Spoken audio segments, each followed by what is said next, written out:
diabos é a seção 301, que a gente só ouve falar disso? A seção 301 é uma lei americana de 1974, que é a Lei de Comércio dos Estados Unidos. Ela dá ao governo americano o poder de investigar outros países quando acha que esses países estão sendo desleais no comércio com os Estados Unidos. Se a investigação daqui dos Estados Unidos concluir que o país investigado realmente está agindo de forma injusta, os Estados Unidos podem impor tarifas punitivas sobre os produtos desse país. Então pensa assim, é como se o seu vizinho chegasse na sua porta e dissesse assim: olha, você está me prejudicando nos meus negócios, então eu vou cobrar um pedágio em cima de tudo que você vier me vender. Só que quem decide se você está ou não prejudicando, se você está ou não certo ou errado, é esse próprio vizinho. Não existe, pessoal, um árbitro neutro para julgar essa causa. Não passa pela OMC, Organização Mundial do Comércio. Isso é tudo unilateral. Os americanos, é tipo Alexandre de Moraes, os americanos investigam, julgam e condenam. No caso do Brasil, essa investigação começou lá em 2025, ano passado, a pedido do próprio Trump. Durou um ano. E na semana passada, o Escritório do Representante Comercial dos Estados Unidos, o STR, publicou o resultado dessa investigação. A gente estava ouvindo falar há meses disso. O que vai dar da seção 301, o que vai dar? Pois olha o que deu. O Brasil, segundo eles concluíram na investigação, o Brasil age de forma não razoável, ou seja, de forma irrazoável no comércio com os Estados Unidos. Essa foi a conclusão dessa investigação. E com base nisso, esse escritório propôs uma tarifa adicional de 25% sobre os produtos brasileiros. Pessoal, 25%. Essa tarifa passaria a valer a partir do dia 15 de julho, mas ainda não está valendo, isso ainda não foi imposto. Isso é o resultado da investigação, é a proposta desse escritório. Agora, quais são as acusações concretas que os americanos fazem ao Brasil nesse momento, de acordo com a seção 301? São 7 acusações. A primeira delas é sobre o comércio digital. Os americanos estão dizendo que os tribunais brasileiros, olha só, são duas coisas, comércio digital e tudo passa inicialmente pelo que os tribunais brasileiros, leia-se, STF, o que os tribunais estão fazendo contra empresas americanas. Então, os americanos estão dizendo que os tribunais brasileiros emitiram ordens secretas, vocês já ouviram falar nisso, né? Emitiram ordens secretas mandando que plataformas como o X, a Meta e o Google removessem conteúdo político e bloqueassem perfis de usuários americanos, e ainda proibindo essas plataformas de contar, de dizer para os usuários que eles tinham sido bloqueados. Isso todo mundo já entendeu do que se trata. Isso é o STF, mais especificamente na pessoa do Alexandre de Moraes. A gente vai voltar a esse ponto daqui a pouco. Então, um dos motivos, e logo o primeiro motivo declarado das sanções da seção 301, se chama Alexandre de Moraes. Isso está declarado ali no site do Escritório de Comércio americano.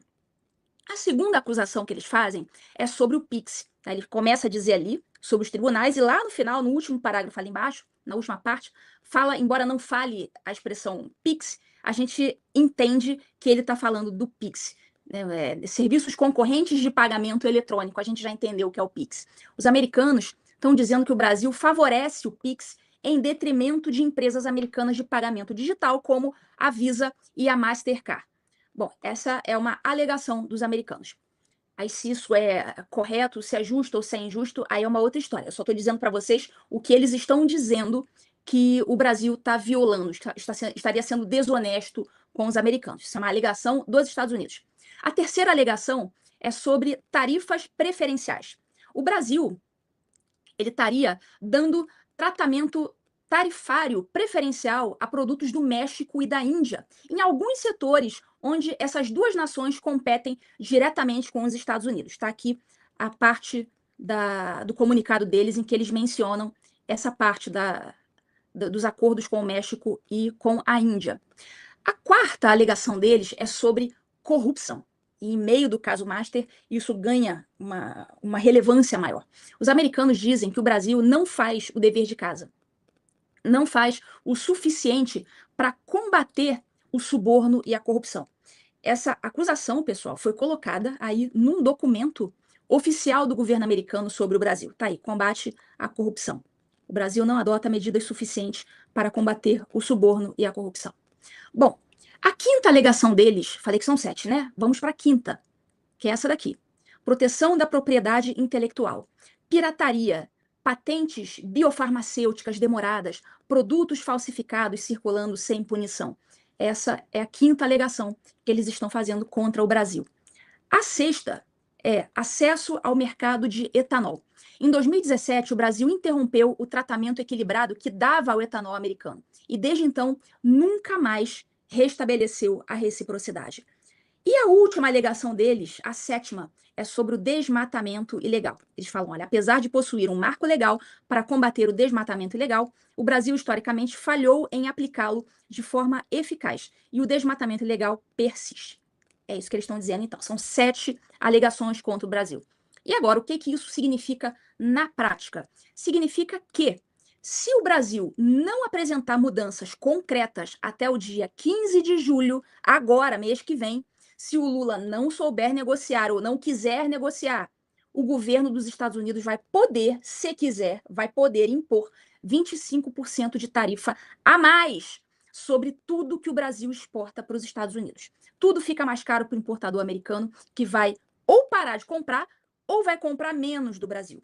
E depois disso, pessoal, ainda teve mais, a coisa não acabou aí. Essa não foi a única investigação da seção 301 contra o Brasil.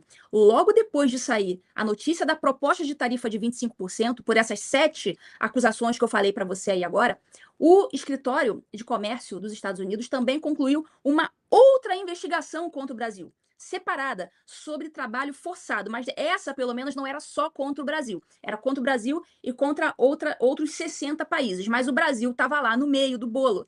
Estava no meio do rolo. Vamos colocar aqui.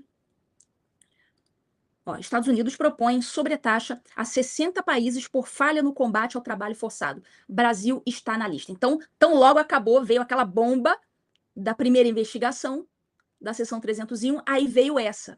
Então, os americanos investigaram 60 países nessa investigação aqui, incluindo o Brasil, e concluíram que nenhum deles faz o suficiente para impedir a entrada no seu território de produtos fabricados com trabalho escravo ou forçado.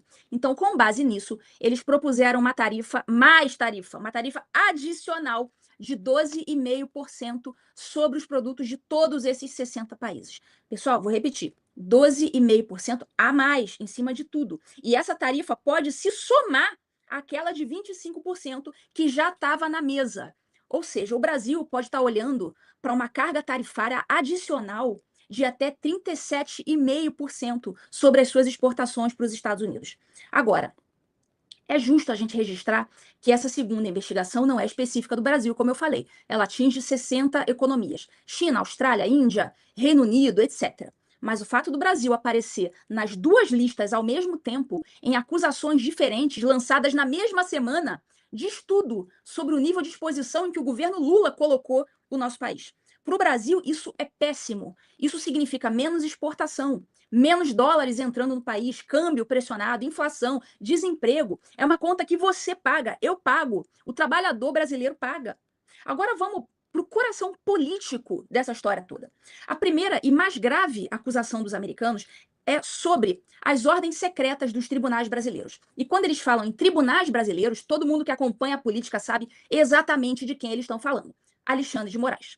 Ao longo dos últimos anos, a besta fera emitiu decisões monocráticas, ou seja, decisões dele sozinho, sem passar pelo colegiado, mandando plataformas como X, Meta, Google removerem conteúdo e suspenderem contas. Em vários casos, essas ordens eram sigilosas. As plataformas não podiam nem contar para os usuários o porquê deles terem sido silenciados. A pessoa ficava ali sem saber. E o X queria contar e não podia. As multas por descumprir isso eram altíssimas. Vocês lembram do Rumble, que é uma plataforma americana de vídeo, né, similar ao YouTube?